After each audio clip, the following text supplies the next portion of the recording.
ನಾವು ಇಂದು ಇಲ್ಲಿ ಗಾಯನ ಪ್ರಸ್ತುತಪಡಿಸೋದಕ್ಕೆ ಅವಕಾಶ ಮಾಡಿಕೊಟ್ಟಿರುವಂಥ ಎಲ್ಲರಿಗೂ ನಮಸ್ಕಾರ ಹೇಳ್ತಾ, ಈ ಗಾಯನದಲ್ಲಿ ಶ್ರೀ ರೇಣುಕಾ ಪ್ರಸನ್ನ ಅವರು ಮತ್ತೆ ಎಂ ಶಿವಸ್ವಾಮಿಯವರು ಮತ್ತೆ ನಾನು ಅಂಬುಜಾಕ್ಷಿ, ಹಾರ್ಮೋನಿಯಂ ವಾದಕರು ಜಯರಾಮ್ ಸರ್, ತಬಲಾದಲ್ಲಿ ಕೆ ಕೃಷ್ಣಪ್ಪನವರು ನಮಗೆ ಸಾಥ್ ಕೊಡ್ತಾ ಇದ್ದಾರೆ. ಸಭಾ ಮುಂಭಾಗದಲ್ಲಿರುವ ಎಲ್ಲ ಗಣ್ಯರಿಗೂ ನಮಸ್ಕಾರ ಮಾಡ್ತಾ, ಮೊದಲಿಗೆ ಒಂದು ಗಣಪನ ಸ್ತೋತ್ರವನ್ನ ರೇಣುಕಾ ಪ್ರಸನ್ನ ಅವರು ಪ್ರಸ್ತುತಪಡಿಸ್ತಾ ಇದ್ದಾರೆ.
ಎಲ್ಲ ವಿಘ್ನಗಳನ್ನ ಪರಿಹರಿಸುವಂತ ಹೇಳಿ ಆ ಗಣಪನನ್ನ ಪ್ರಾರ್ಥಿಸ್ತಾ ಇತ್ತು.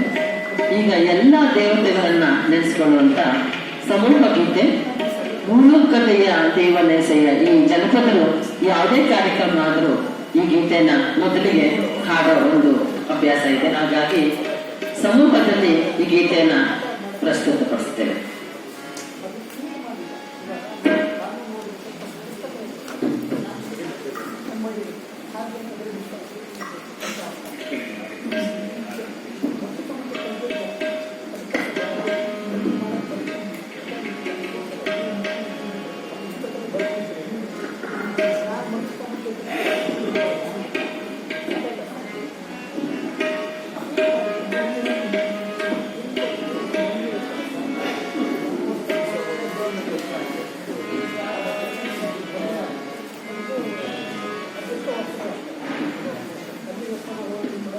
ಲೋಕದಯ್ಯ ದೇವಾನೆಸಯ್ಯ ಸೋಲಿಸಗಡ ಗೆಲಿಸಯ್ಯ ಸೋಲಿಸಬೇಡ ಗೆಲಿಸಯ್ಯ.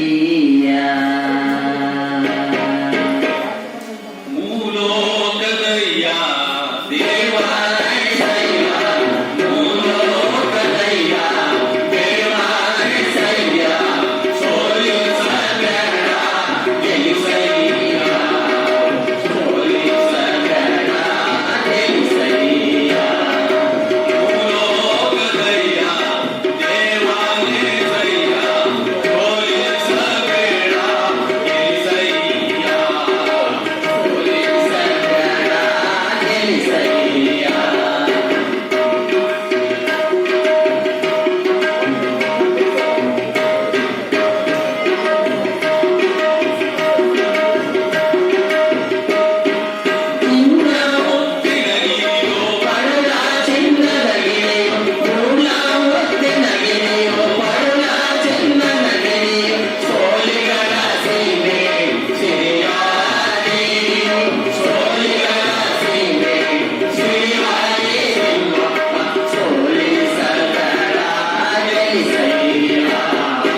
ಎಲ್ಲ ದೇವರುಗಳನ್ನ ನೆನೆಸ್ಕೊಳ್ಳುವಂತ ಗೀತೆ. ಈಗ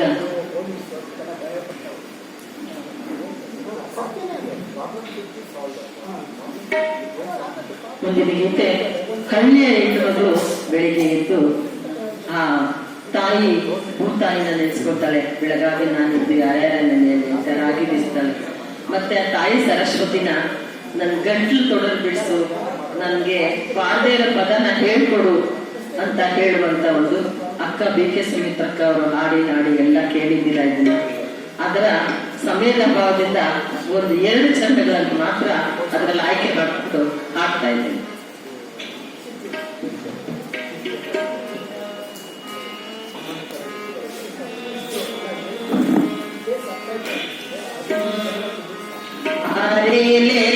ಮಾಮಿನ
ಗೀತೆ ತಾಯಿ ಚಾಮುಂಡೇಶ್ವರಿಯನ್ನ ಹುಡುಕಾಗಿದ್ದು, ಅದು ಹೀಗೆ ಸಮಯದ ಅಭಾವವನ್ನ ನಾವು ಮನದಲ್ಲಿಟ್ಟುಕೊಂಡು ಒಂದೊಂದು ಚರಣನ ಮಾತ್ರ ತಮಗೆ ಉಣಬಡಿಸ್ತಾ ಇದ್ದೆ.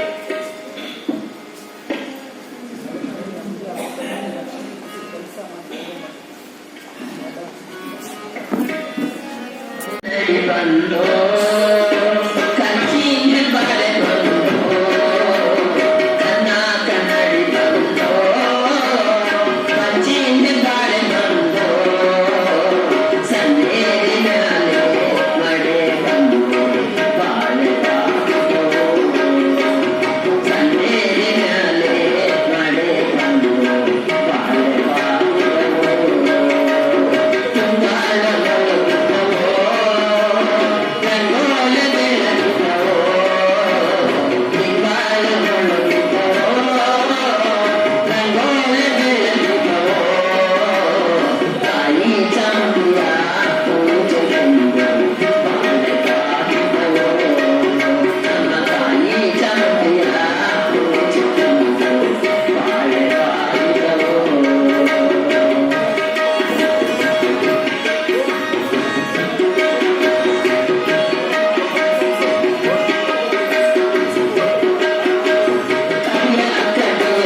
ಗಲ್ಲಿನ ಮ್ಯಾಲೆ ಗಂಡುಲಿಯ ಕುಳ್ಳಿರಿಸಿ ಗೊಂಡೆಯ ಕೌದಿ ಬಿಗಿ ಮಾಡಿ ಗೊಂಡೆಯ ಕೌದಿ ಬಿಗಿ ಮಾಡಿ ಮಾದಪ್ಪ ಗೊಂಡೆಯ ಕೌದಿ ಬಿಗಿ ಮಾಡಿ ಮಾದಪ್ಪ ಗಂಡುಲಿಯ ಮ್ಯಾಲೆ ಬೆಳೆದಾನ ಓಹೋ ಗಂಡುಲಿಯ ಮ್ಯಾಲೆ ಬೆಳೆದಾನ ಮಲ್ಲಿಗೆ ಹೂವಾಗಿ ಮಲ್ಲಿಗೆ ಹೂವಾಗಿ ಕಲ್ಲಿ ತೋರಿನ ಕನಸೆ ಕಲ್ಲಾಟಗಾರ ಮಾದಪ್ಪ ಓಹೋ ಕಲ್ಲಾಟಗಾರ ಮಾದಪ್ಪ ನಿನ್ನ ಕನಸೆ ಕಲ್ಲತ್ತಿ ಕಣಿವೆ ನಿಂದಾವ ಓಹೋ ಕಲ್ಲತ್ತಿ ಕಣಿವೆ ನಿಂದಾವ ಓಹೋ ಕಲ್ಲತ್ತಿ ಕಣಿವೆ ನಿಂದಾವ ಓಹೋ ಕಲ್ಲತ್ತಿ ಕಣಿವೆ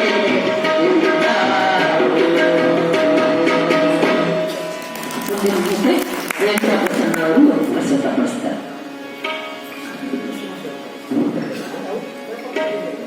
ಗರತಿಯ ಹಾಡುಗಳಲ್ಲಿ ಹಿಂದಿನ ಜನ ತಾಯಿಯಂದಿರಿಗೆ ಹೇಳ್ಕೊಡ್ತಾ ಇದ್ದಿದ್ದು ಬೇರೆಯವರ ಮನೆಗೆ ಹೋದ್ರೆ ಹೆಂಗ ಬಾಳ್ಬೇಕು ಮಗಳು ಅನ್ನೋದನ್ನ ಹೇಳ್ಕೊಳ್ತಾ ಇದ್ರು.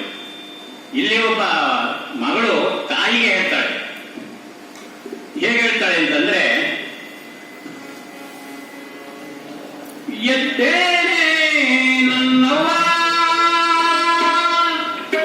ಬಿದ್ದೇನೆ ನಿನ್ನ ಕಾಲ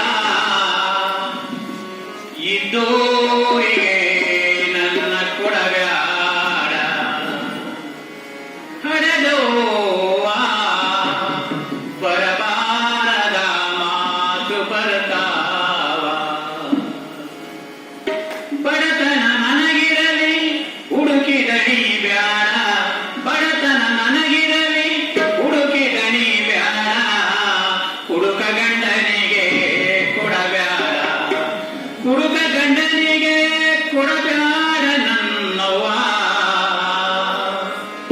ಈ ಕೆಡಕಾಗುವುದು ಮರಿಬ್ಯಾಡ ಎದ್ದೇನೆ ನನ್ನವ್ವ ಬಿದ್ದೇನೆ ನಿನ್ನ ಕಾಲ ಇದ್ದೋರಿಗೆ ನನ್ನ ಕೊಡಬ್ಯಾಡ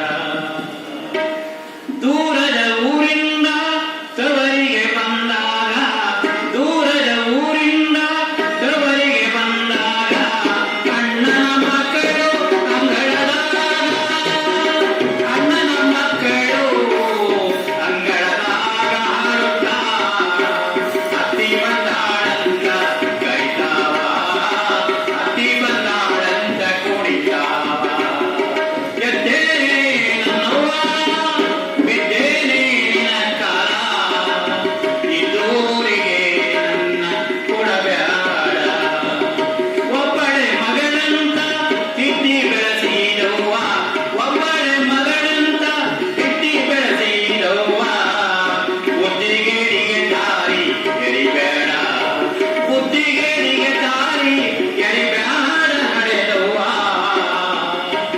ಹದ್ದು ಗಾಡಿಗೆ ಹಾಕಬ್ಯಾಡ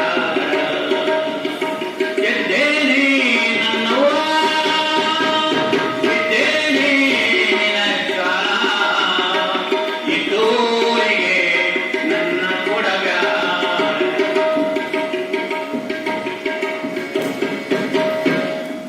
ಮುಂದಿನ ಗೀತೆಯನ್ನ ತುಂಬಾ ಅರ್ಥಗರ್ಭಿತವಾಗಿ ಹೆಣ್ಮಕ್ಳಿಗೆ ಹೇಗೆ ಬುದ್ಧಿ ಹೇಳಿದ್ರು ಅನ್ನುವಂತ ಒಂದು ಗೀತೆಯನ್ನು ಪ್ರಸ್ತುತಪಡಿಸಿದ್ರು. ಮುಂದಿನ ಗೀತೆಯನ್ನ ಶಿವಸ್ವಾಮಿ ಅವರು ಪ್ರಸ್ತುತಪಡಿಸಿದ್ರು. ಈಗ ನಾನು ಒಂದು ತತ್ವ ಪದ ಗೀತೆಯನ್ನ ಹೇಳೋದಕ್ಕೆ ಇಚ್ಛೆ ಪಡ್ತೀನಿ. ಯಾರ ಹೊಲ ಯಾರ ಮನೆ ಯಾರ ಹೊಲ ಯಾರ ಮನೆ ನೆಚ್ಚಿ ಕುಂತೆ ಸೊಳ್ಳೆ ಎಲ್ಲ ಯಾರ ಹೊಲ ಯಾರ ಮನೆ ನೆಚ್ಚಿ ಕುಂತೆ ಸೊಳ್ಳೆ ಎಲ್ಲ ನಾನು ನನ್ನದು ಎಂತಿ ಎಲ್ಲ ನಾನು ನನ್ನದು ಎಂತಿ ಎಲ್ಲ ನೀವು ಹೋಗುವುದೇ ಗೊತ್ತೇ ಇಲ್ಲ ಯಾರ ಹೊಲ ಯಾರ ಮನೆ ನೆಚ್ಚಿ ಕುಂತೆ ಸೊಳ್ಳೆ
ಯಾರೋ ಅಲ್ಲ ಯಾರ ಮನೆ, ಎಷ್ಟು ಅರ್ಥಗರ್ಭಿತವಾಗಿ ಇದೆ ಇದು ನಿಜವಾಗ್ಲು. ಯಾರ್ದು ಇಲ್ಲ, ನಮ್ದೇನಿಲ್ಲ, ಏನು ತಂದಿಲ್ಲ, ಯಾರ್ದು ಗೊತ್ತಿಲ್ಲ, ಆ ಪರಮಾತ್ಮನ ಇದು ಎಲ್ಲ.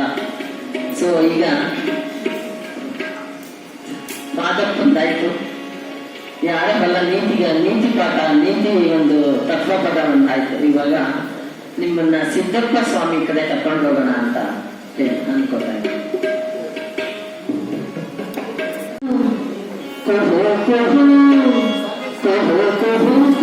ಕೋಗಿದೆ ಮುದ್ದು ಸಿದ್ದಯ್ಯ, ಪಾವಡ ಗೆದ್ದಯ್ಯ,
ದತ್ತಾತ್ರೇಯ ರಾಮಚಂದ್ರ ಬೇಂದ್ರೆಯವರ ಒಂದು ಪ್ರೀತಿಯ ಕವನ. ಇಬ್ಬರು ಪ್ರೇಮಿಗಳು ದೂರವಾಗಿ ಮತ್ತೆ ಎಲ್ಲೋ ಒಂದು ಸಂದರ್ಭದಲ್ಲಿ ಸಿಕ್ಕಾಗ ಬರುವಂತಹ ಈ ಒಂದು ಭಾವ. ಅದರಲ್ಲಿ ಯುವಕ ಹೇಳ್ತಾನೆ ಈ ಹಾಡನ್ನ, ಓದುಗಲಾರದ ದುಃಖ ಕುಗಿದಿರಿಸಿ ಎದೆಯಲ್ಲಿ ನಸು ನಗುತ್ತ ಬಂದೆ ಇದಿರು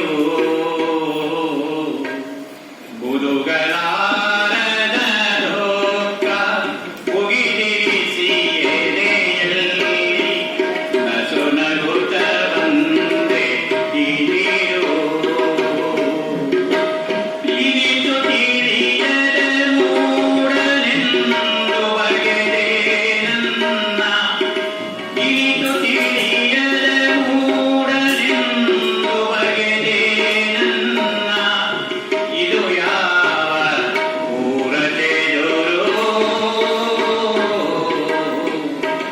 ಉದುಗಲಾರದ ದುಃಖ.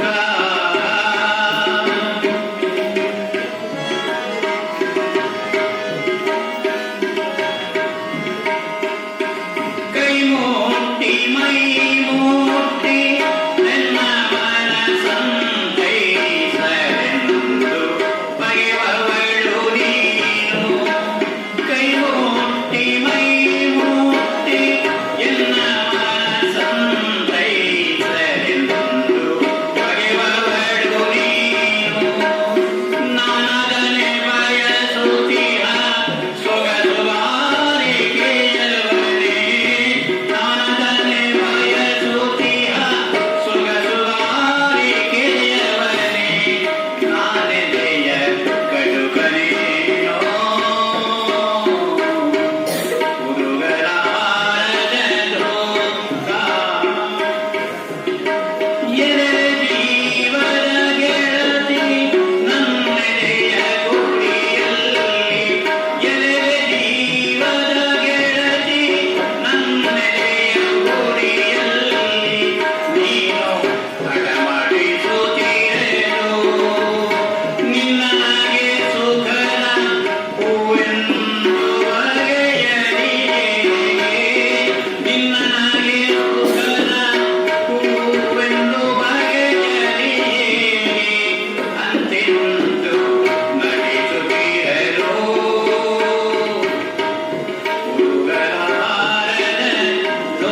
ದಯವಿಟ್ಟು ತಪ್ಪುಗಳಿದ್ರೆ ಕ್ಷಮಿಸ್ಕೊಳ್ಳಿ.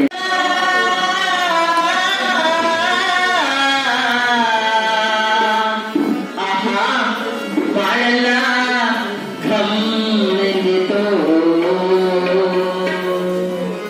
ಮಾಡಪ್ಪ ಬರುವಾಗ. ಆಹಾ ಬಾಳೆಲ್ಲ ಘಮ್ಮೆಂದಿತು ಚೆಲ್ಲಿದರು ಮಲ್ಲಿಗೆ ಬಾಣ ಸೂರೇರಿ ಮೇಲೆ ಚೆಲ್ಲಿದರು ಮಲ್ಲಿಗೆ ಬಾಣ ಸೂರೇರಿ ಮೇಲೆ ಅಂದಾದ ಚಂದದ ಪ್ರಕಾರ ಮಾದೇವೆ ಚೆಲ್ಲಿದರು ಮಲ್ಲಿಗೆ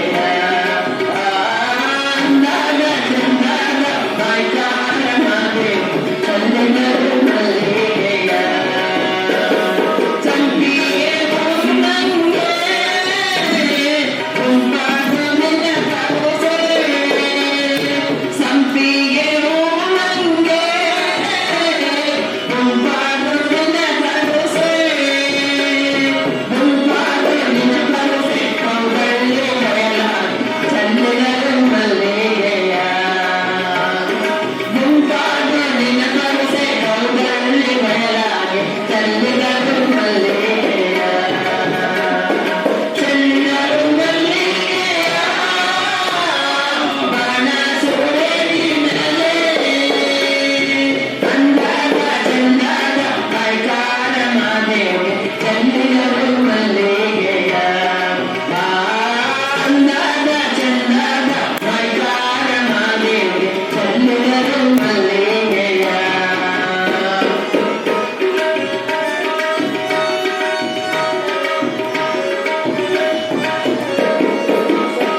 ಮಲ್ಲಿ ಹೂವಿನ ಮಂಚ ಮರಗಳ ಮೇಲೊರಗು ಮಲ್ಲಿ ಹೂವಿನ ಮಂಚ ಮರಗಳ ಮೇಲೊರಗು ಕಾವಾರೆ ಹೂವು ತಲೆದಿಂಬು ಮಾದೇವೆ ಚೆಲ್ಲಿದರು ಮಲ್ಲಿಗೆಯ ಕಾವಾರೆ ಹೂವು ತಲೆದಿಂಬು ಮಾದೇವೆ ಚೆಲ್ಲಿದರು ಮಲ್ಲಿಗೆಯ ಎಲ್ಲರೂ ಮಲ್ಲಿಗೆಯ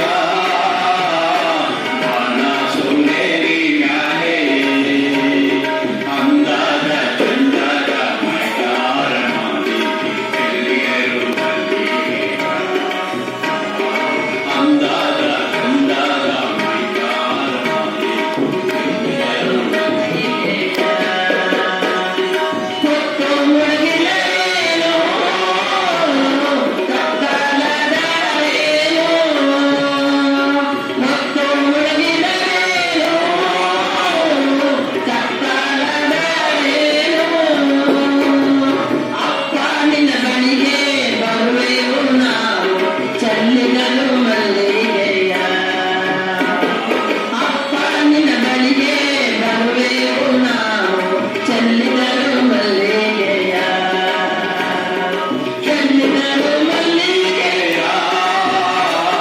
ಬಾಣ ಸೂರೇರಿ ಮ್ಯಾಲೆ ಅಂದಾದ ಚಂದದ ಮೈಕಾರ ಮಾದೇವೆ ಚೆಲ್ಲಿದರು ಮಲ್ಲಿಗೆಯ ಅಂದಾದ ಚಂದದ ಮೈಕಾರ ಮಾದೇವೆ ಚೆಲ್ಲಿದರು ಮಲ್ಲಿಗೆಯ ಆಹಾ ಚೆಲ್ಲಿದರು ಮಲ್ಲಿಗೆಯ ಓಹೋ ಚೆಲ್ಲಿದರು ಮಲ್ಲಿಗೆಯ ಆಹಾ ಚೆಲ್ಲಿದರು ಮಲ್ಲಿಗೆಯ ಓಹೋ ಚೆಲ್ಲಿದರು ಮಲ್ಲಿಗೆಯ ಆಮೇಲೆ 7 ಮೇಲೆ 1 ಮೇಲೆ 1 ಮೇಲೆ 77 ಮೇಲೆ 24 ನಾಟ್ಯ ಮಾಡತಕ್ಕಂತ ನಮ್ಮ ಮುದ್ದುಮಲೆ ಮಾದೇಶ್ವರ ಪ್ರಾಜೆಕ್ಟ್ ಒಂದ್ಸಾರಿ ಉಘೇಂದ್ರಪ್ಪ ಉಘೇಂದ್ರಪ್ಪನಯ್ಯ ಉಘೇಂದ್ರವ್ರಿಗೆಲ್ಲ ಒಳ್ಳೇದಾಗ್ಲಪ್ಪ ಮಾದೇವ. ಧನ್ಯವಾದಗಳು ಕೇಳಿದಕ್ಕೆ ಎಲ್ಲರೂ. ಈ ಲೆಕ್ಕಾಧಿಕಾರಿಗಳ ಸಂಘದ ಎಲ್ಲರಿಗೂ ಎಲ್ಲ ಪದಾಧಿಕಾರಿಗಳು ಹಾಗೂ ವಿಶ್ವೇಶ ಗಾಯತ್ರಿ ಹೆಸರಿಗೆ ಅವರು ಏನು ಹೆಸರು ಹೇಳಕ್ಕೂ ಬಿಡಲ್ಲ. ಅವ್ರು ಎಷ್ಟು ಎಲೆ ಮನೆ ಕಾಯ್ತಾರ ತಮ್ಮ ಇದನ್ನ ಅದೇ ಎಲೆ ಮನೆ ಕಾಯಿಗಳು ಅಂತಾರಲ್ಲ ಅದು ಇವ್ರಿಗೆ ಅನ್ವಯಿಸುತ್ತೆ ಅಂತ ನಾನು ಭಾವಿಸ್ತಾ ಇಲ್ಲಿ ಇವತ್ತು ಅವಕಾಶ ಕೊಟ್ಟಿದ್ದಕ್ಕೆ ತುಂಬ ಹೃದಯಪೂರ್ವಕ ಧನ್ಯವಾದಗಳು ಸರ್ ತಮಗೆ. ಇವತ್ತು ಸ್ವಲ್ಪ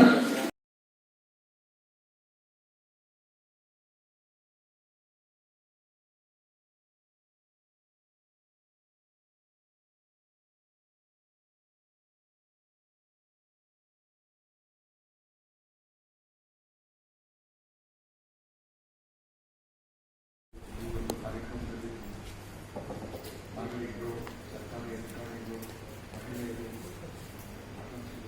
ಎಲ್ಲರಿಗೂ ವಿಜ್ಞಾನದ ಗುಣಾತ್ಮಕತೆಯನ್ನು